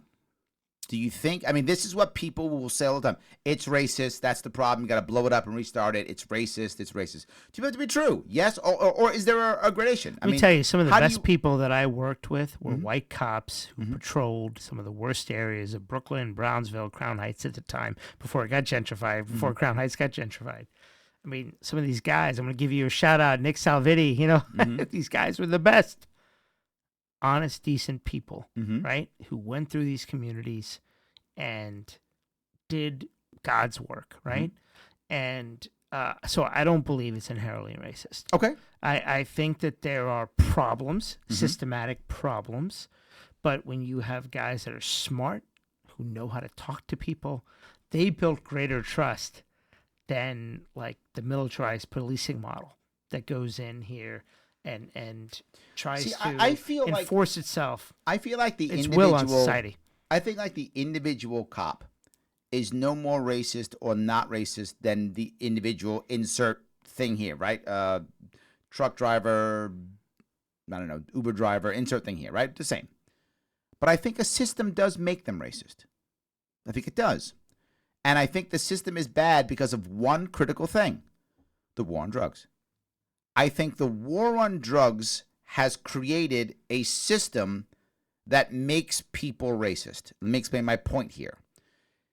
Because of civil asset forfeiture, because of having to fund the war on drugs, because of having to get arrests, because of having to fund your own department, you basically have created a police force that has to hunt to survive, right? That's what we've created. It has to hunt to survive. So where are you going to hunt? You're not going to hunt in the gated community. Those people all have good lawyers. Those people know the mayor. Those people, don't carry cash either. They carry credit cards. They don't carry cash. Where are you going to hunt? You're going to hunt in immigrant communities. People who don't trust banks. They keep lots of cash. Small business owners, lots of cash. Drug dealers, lots of cash. Anything that's black market, lots of cash. You're going to hunt there. Not just that, immigrant, brown, and black, because many of them are afraid of the police, don't know their rights, don't have good lawyers, don't vote. So there's no way of getting back. So you start hunting in these communities. As you begin to hunt your communities, you've got some guy, some gal, she joins the force. She feels like she's going to do well. She's not racist than anybody else is.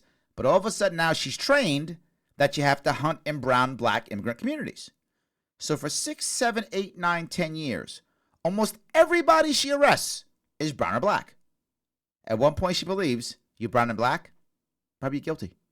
She begins to see it that way because that's all she sees. The thing I remember is I was a kid. I was probably 8 or 9 years old, youngster. And my father had a friend who stayed in the police force. When he left the police force, this guy stayed in the police force, and he had gone undercover for many years. And when he came back up from undercover, we were walking around the Bronx talking, whatever. I was little. He had a son who was like maybe a year or two younger than me, and we're all walking together in the Bronx. I still remember this.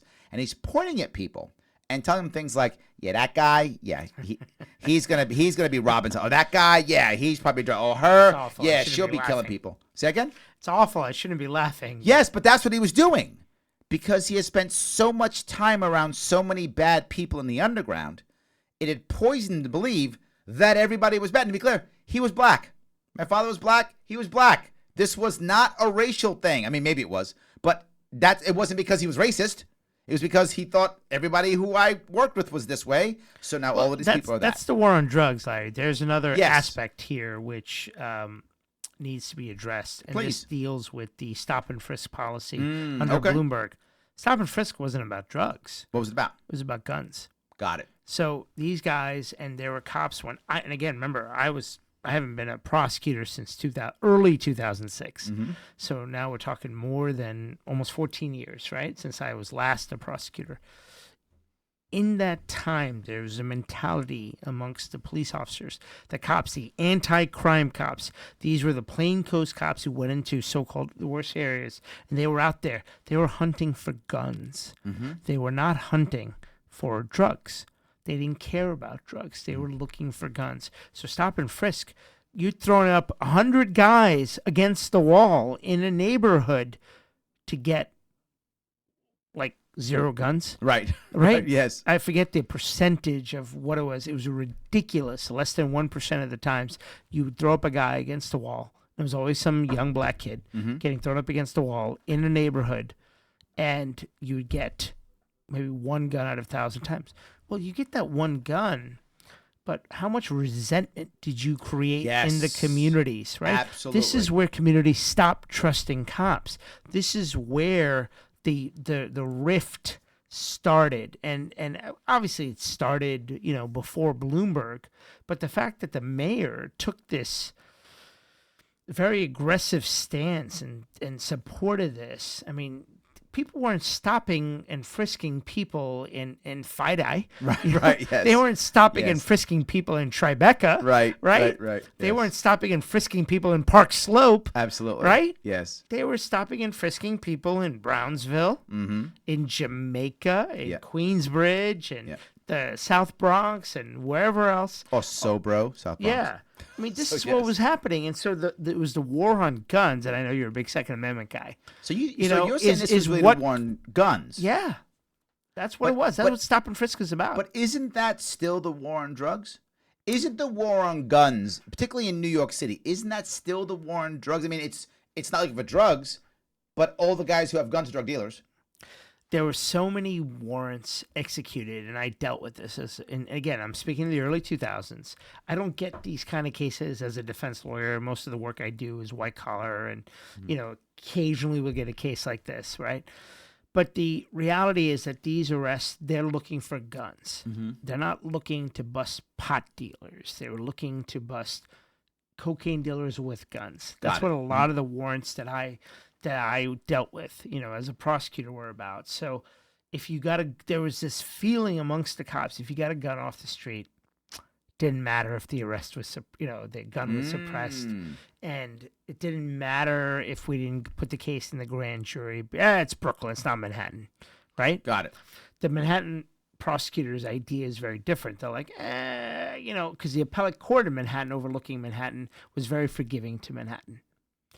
Whereas the appellate court overlooking Brooklyn, which also overlooked Queens, which also overlooked Staten Island, was much more critical. Mm-hmm. So that's So you're saying that the war on drugs and the stop and frisk was stop and frisk. Doesn't that by default make a lot of cops who weren't racist? Doesn't that make them kind of racist by default? And I want to be clear, I'm not talking just white cops. This is Hispanic cops, black cops, Asian cops. Sure. This is cops. If you look at the history of corruption in New York City, a lot of these corruption cases involve cops of color. Of course. Yeah. And that's but people think, well, it's the white cops. No, it's the cops. Yeah. It's just cops. It's not. I think It's a culture. Yes, I think if it's not black versus white, it's blue versus whatever. Blue versus brown, blue versus black. I don't think it's white versus black here. I think a lot of cops have the same issue because they're doing the same thing. The guy from when I was, and I'm older than you. So when I was 9, it was still the 70s, right? So, and this is a guy pointing his finger. He's black, and in the South Bronx back then was still a little bit Jewish back in those days, a little bit, but it was heavily black, Puerto Rican, maybe a little bit Asian, but heavily black and Puerto Rican. Right, with a little bit Jewish, a little bit Asian in it. And he was pointing at people who were black and Hispanic. They were black and they weren't Hispanic, they were Puerto Rican. The area was very Puerto Rican, right? Not Dominican. If you people know, there's a difference between Dominicans and Puerto Ricans. You may not know that if you don't live in New York City. There's a difference. But when I was not a Mexican. kid, that's good. And they weren't Mexican. Yes. When I was a kid in the 70s, it was heavily Puerto Rican. So he was pointing at these people and said, yes, these guys are all bad. His own people. I think his wife was Puerto Rican, who he divorced and eventually he actually killed himself. That man actually committed suicide, which again is another issue that cops, corrections officers deal with. Law enforcement deals with suicide issues tremendously. It's horrible. They have a harsh job, but they have a better chance of killing themselves than they do of being killed by someone else. And I guess this is what I keep going down to. I feel like, and this goes back to you. I love the fact that you're talking about this. This is the fact you said something that made a lot of sense to me. You said you think the average person thinks that the district attorney, is a good guy no matter what, and everything he or she says is wonderful and truthful and perfect, and why would they ever do anything wrong? The good guys. Yes, they're the good guys. Always, they're the good guys. I think we have an issue with cops, too. A lot of people think that because they're cops, they're good. And the problem I have with cops, this is a personal issue that I have. And again, I'm not any cop, but there's one issue that drives me crazy. If you're a truck driver, if you're a lawyer, if you're a consultant, if you're a tech professional, whatever it is, if I told you about a lawyer who was bad, did something wrong, you'd say, wow, that lawyer sucks. You would say it, right, if he's a bad lawyer. You might ask me details. Is he really bad? Let me see. But if you found out, wow, that's some bad stuff, you would say, bad lawyer. Right? Cops won't say that. Yep. That's my problem. That cops won't go, yeah, bad cop. Let me brush back on you a little bit. Please. Okay. The current police commissioner, James O'Neill, Mm-hmm. in my opinion, he's an honorable man. Okay. I saw him on New York One before he was police commissioner a couple years back, talking about the case in North Carolina from a couple years ago, where it was caught, an assassination was caught by a cell phone camera of a guy who had witnessed a cop chase some guy into a field, and there was a guy like behind a fence taking a photo. It turns out he was a Dominican, he was an immigrant, and he videotaped this encounter.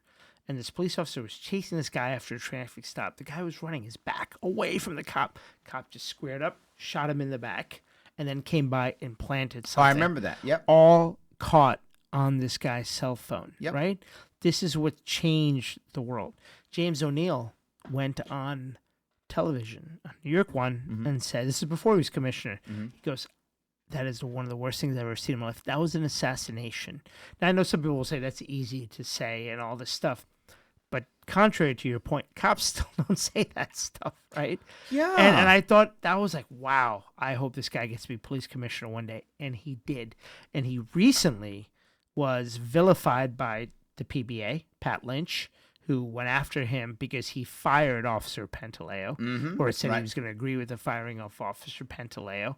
And Pat Lynch took aim at Commissioner O'Neill for firing Pantaleo. Pantaleo is a bad cop. Yes. He's a bad cop. Absolutely. Okay, he should have been charged criminally. He should have been gone down years ago. Not having you and I and our taxpayer dollar pay for this this awful human being who choked this man to death, pulled him down to the ground, and wouldn't let go. Yep. I mean, ugh. Yes. Disgusting. Yeah, and I know cop friends of mine who supported Pantaleo, and I just think you're wrong. Yes, and that's my point. These two guys that you're talking about, there was literally video evidence. Of course you got to say bad, and the sad part is some cops still don't say bad. Right. There's cops who support, I forgot the guy's name, the guy who killed Philando Castillo. I don't remember the cop's name. Right. That guy murdered someone in front of his kids. At one point, he's got to go, yeah, there's some bad cops. You just got to say it. And it drives me crazy that it's so hard to find a cop to just go, yeah, that's a bad cop. Larry, actually, you changed my view on Amber Geiger. Oh, yes, You know, absolutely. you were the one who actually put things in perspective on her. And she got a 10-year sentence for shooting a man in his own home while eating ice cream. Yep. And my initial thought was on the law. Clearly, she didn't go into that apartment thinking that she was going to kill him. Right. I think that's obvious. Yes, that's not murder one. I get that. That's not, I'm going to go kill a guy eating ice cream today. I'm sure she was not thinking that. Right. But, you know, in my view on this, and again, you know, at least when we were talking about it, I thought about it, and I said to myself, why is there shoot first, ask questions later? That's my entire issue. And look, think about the reverse. I actually think she should be punished more because she's a cop in this case. More. I would agree with you. And people think less. No, you're a cop, you're trained. So you come into your house and you think this man is eating your ice cream in your house. I get it. You believe that. And I believe she believed that. Why is it, oh my God, pull the trigger, fire? Why isn't it, drop the ice cream, idiot? Why'd you take my, get up, I'm a cop. Why isn't it any of those things? Right? Why isn't it anything besides, why isn't it call backup? Why isn't it call 911? Hey, I got a guy in my house. Cops come. Why That's the first thing she should have done. Things? Hey, I think there's somebody in my house. Come back. I think there's someone in my house. Yeah. Yes, anything besides shoot him to death. And of course, how can you not think it's racist? What if it was a white woman? Do you think she would have shot a white woman? No. Would she have shot an Asian woman? I got to think about that. Yes, I mean, I'm serious. What do you think? I mean, obviously, we'll never know. But do you think if it isn't racial, it's at least because he was a man? Again, why are you so afraid? You're a trained law enforcement officer. The fact that she was sexting didn't help her either. Yes, exactly. But the point is, why are you doing that? And I want to think about the opposite. What if it was reversed? What if there was a man who walked into his house, into her house, black man, legally authorized to carry a firearm in his home. He'd walk into the house. Which everyone is in Texas. I'm saying yes, but assuming this guy was one of those legally authorized to have that home, the gun in his home, and be carrying, he draws his pistol and shoots her. Think he gets 10 years? No. No way in the world gets 10 years. No way in the world gets 10 years. No way in the world. This is where you changed my view on this whole situation. I always, in my mind, and I say this often, I want people to think of police force as an extension of us. I was talking to a guy from another country, and he was asking about how I feel about cops, libertarianism and stuff, and I said, look, cops are required. They're important. We have to have them. I got it. We need to have cops. I said, but I want you to ask you a question. I said, you see, we were sitting on my stoop at the time, and you know where I live in Queens, we live next to each other. So next to me, I point at the house next door, and I say, if you see a guy in that window, and you see a guy right now who's smoking a joint, do you think it's ethical? Not that you need to, but ethical, not legal, ethical for you to kick that door in, grab that joint from his mouth, and put that guy in handcuffs? He said, of course not. I said, then why can cops do it? Cops are an extension of us. right? I'm not saying you need to do it. I don't mind you outsourcing the violence to cops. We pay taxes for that. I get that. I'm okay with that. But ethically, if you couldn't do it, why can cops? They're an extension of us. Now the reverse. You look out there, there's a guy, he's got a knife, he's getting ready to stab a kid. Is it ethical? I'm not saying you should do it, but is it ethical for you to kick that door in, grab that knife from him, and throw him in a corner, hold the knife at him until the cops come? Of course, yeah, of course it's ethical. So cops should do that. Yeah. They're an outcropping of us. And so every time something happens, I always think, what happens if it wasn't a cop? What happens if it wasn't a cop? And if the answer is burn them, then burn the cop worse. Because the cop's better trained. The cop's supposed to know better. It makes me think of that kid who was killed 2 weeks ago. The kid, the police officer, Yes. shot by his own team because he yelled, "He's going for my gun." Why would you shoot? Yes. Did you not think there's a good chance you're going to hit him? Or go grab his gun. Yeah. Why? Just go grab his gun. Jump on top of him. Jump on top of him and grab his gun.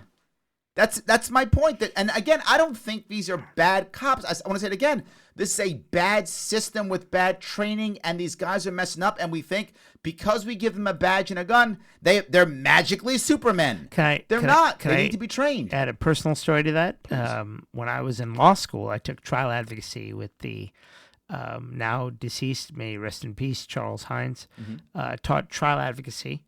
And we learned this story of, I forget his name was Diamond. This defendant was a police officer who shot, he was charged with murder. He was off-duty police officer charged with murder of Trudy Doyle. And it's a classic trial ad thing. I don't want to smile because of murder. But in the story, he shoots this woman. The cop. In the chest. And so they charge him with murder, and there's all these extenuating factors that says it wasn't murder and all this stuff. But one of the things that came out, I learned in law school, cops are trained to shoot center mass. Oh, yes, absolutely. Right? So are Marines, by the way. They're not trained to shoot to disarm. Correct. And so that's really important to understand that. Is that something that should change? Why? Because you're trained to kill. Cops are trained to kill. Yes, but the reason why you shoot center mass is not because you're trying to kill. You shoot center mass to make sure you hit. Yeah. But I get where you're going. I mean, if I try to aim for your arm, I'll miss. Right. Particularly when I'm stressed, particularly when stuff's hitting the fan. Cops can't hit now with their current. 41 shots and 2 hit a guy. 21 shots, you only kill your own partner. They can't shoot now. And now you want to try to shoot people in the arm? Do center mass. Just have them not shoot as much. My point is, the job is hard. The suicide rate is high. The stuff they deal with is insanely difficult. It's just not that dangerous. And the stats are there to prove it. It's just not that dangerous. Well, maybe you have a tiered system where some police officers are only using rubber bullets. That would work too, whatever. Whereas the highly trained ones are using actual bullets and called in necessary because system they have in London. Sure. Where police officers are not, using guns, and they only bring in the ones with guns on those serious situations. Of course, you create other problems with stabbings and things like that, but that's a different. You gotta ask. Something has to be done. That's my point. My point is the cop problem isn't let's blame cops. The cop problem isn't let's punish cops. The cop problem solved by let's train them effectively and have a better system. That's how it's actually fixed. You do that, you'll have better cops. Incentivize them differently, whether it's through the survey or through the conviction or whatever, all good. Train them better so they're not just shooting immediately. You do that, you're going to have better cops. I say it all the time. Better systems, better outcomes. Without question. If the problem keeps happening, it's not the people. And that's something to remember, right? I talked about this when I was running for governor with the corruption. I said, everyone's getting arrested. Everyone's corrupt. Everyone's not corrupt, which means it's the system that is either drawing in corrupt people because it's a bad system or rewarding corruption so much. If you ever look, and this is an interesting thing, if you looked at all the people who went to jail, who were around Cuomo last year and the year before, people were convicted, the vast majority of them, their defense was, everybody did it. That was your defense. Defense was, I couldn't get anything done unless I did this. Don't get That me was your started defense. on federal government overreach and these things. You know, Please, I want to get you started. Please, yes, we don't have enough time left. yes. But the thing that drives me crazy is you find a system to where everyone believes that we're all doing things bad, so they do things bad. Everyone believes it, so they can't get anything done when they're trying to get good things done. I'm sure many of those people were trying to get things done that were important for their constituents. I'm sure some were just bad people too. But they were trying to do the right thing. And they thought, oh, I have to play ball to get stuff done. So they get stuff done for their local communities, and it's illegal. And now they get targeted, and now they go to jail. How do I know that? Because their defense was everybody's doing it. Bad system. If you constantly see the same people going to jail, it's a bad system. What what's the Illinois governor? The last 3 went to prison or something like that? That's a bad system. Right. Blagojevich. Yeah, like the last 3 in a row were either arrested or indicted or whatever, but they're all going to jail. If that's happening, you've got a bad system. That's not bad people. And if we focus on the reason why I say this is because once we focus on punishing the people, once we punish them, we then feel righteous, and then we don't fix the system. We go, see, I punished that guy. We're good. And the system isn't changed. We're waiting for the next guy to come through. We'll target him. Oh, we punished him. So it's like every once in a while we arrest or punish some guy. It happens to be one of the guys, whoever probably either is the most powerful we're jealous of, or the one who's the weakest, easier to get, or pick him off. He or she goes away, and we say, see, justice is served. This goes to my biggest point. I don't think we have a justice system. We have a punishment system. I would agree with that in a large aspect. Yes. Absolutely. I mean, my biggest problem is if you look at how a system works and how people talk, this isn't just the system, it's us, right? You rob my house. I'm sorry, I rob your house, right? I rob your house and I take $3,000 worth of stuff from your house, right? You lost that stuff. I go off and sell it because I'm a thug, whatever I am, a bad guy, sell it. I don't care why. And that's gone. I took the money and I blew it away on hookers and blow, right? So it's all gone, right? That's what I do. Everyone knows how I love hookers and blow. So yeah, so anyway, so I do all that, Georgia, right? he was kidding. Yeah, I'm kidding, yes. So anyway, so I blow it all away, right? The cops catch me. And they go, don't worry about this, Mr. Varghese. We got this covered. We're going to give him justice. So I go away for 2 years. Now I go away for 2 years. Who pays for me? You do. Yep. You got robbed twice now. Not just that, all your insurance rates go up. You got robbed 3 times now. You got robbed 3 times now. And I just now got 2 years in prison. I now have a criminal record. There's no way of me getting anything. And you come out much hardened. I come out hardened. Yeah. I'm not going to do anything except go on a dole, which you're going to keep paying for me. Right. So you now get robbed 4 times. And we now say, justice was served. Where is the time when the cops get me and go, great, Larry, you took $3,000 worth of his stuff. You owe him $3,000. And we're going to put you to work until you pay back those $3,000. You actually get your money back, maybe with some interest. That at least would be justice. Don't you want me working again so I can pay you back? You would think that might make some sense. It doesn't. So America is all about punishment. Yes. Right? And this is the punishment society. We have more people in jail than Russia, than China. Yep. I mean, it is the prison industrial complex controls this country just as much as the military industrial complex does. Absolutely. I mean, we could, we have a couple minutes left. We could talk about this for 2 hours just on its own. Absolutely. And this is a problem. Why is it that so many people are in jail? And it goes back to the war on drugs. Yep. It also goes back to the culture of imprisonment that's in this society.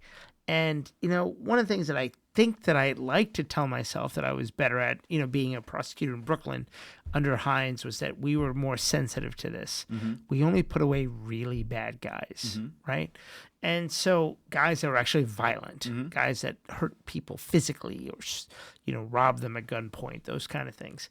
I remember a great story, and I know we're running out of time, but of this woman who came and I will do this all day, and I make fun of the liberals. Okay. Because we had this liberal Democrat making fun of liberals. you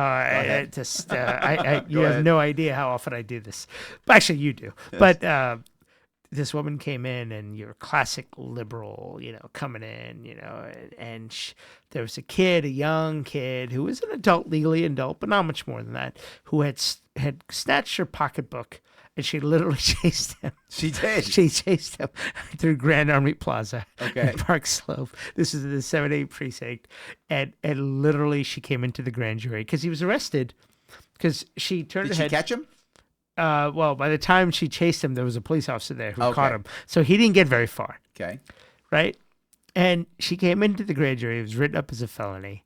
Came into the grand jury and was like, this kid needs to go away, and I was like, get out of here. Come on.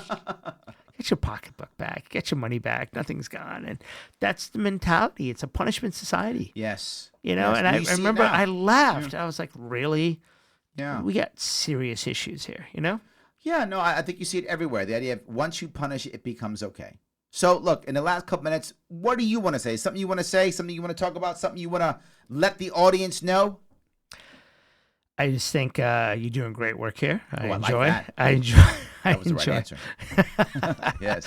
I enjoy what you're doing here, and I enjoy everything you did. I supported you for governor. Thank you so much. And I'm a registered Democrat. The only reason I do that is to vote in the primaries. But let me be very clear about something. He doesn't want to do it because he can't solicit, but I will do it for him.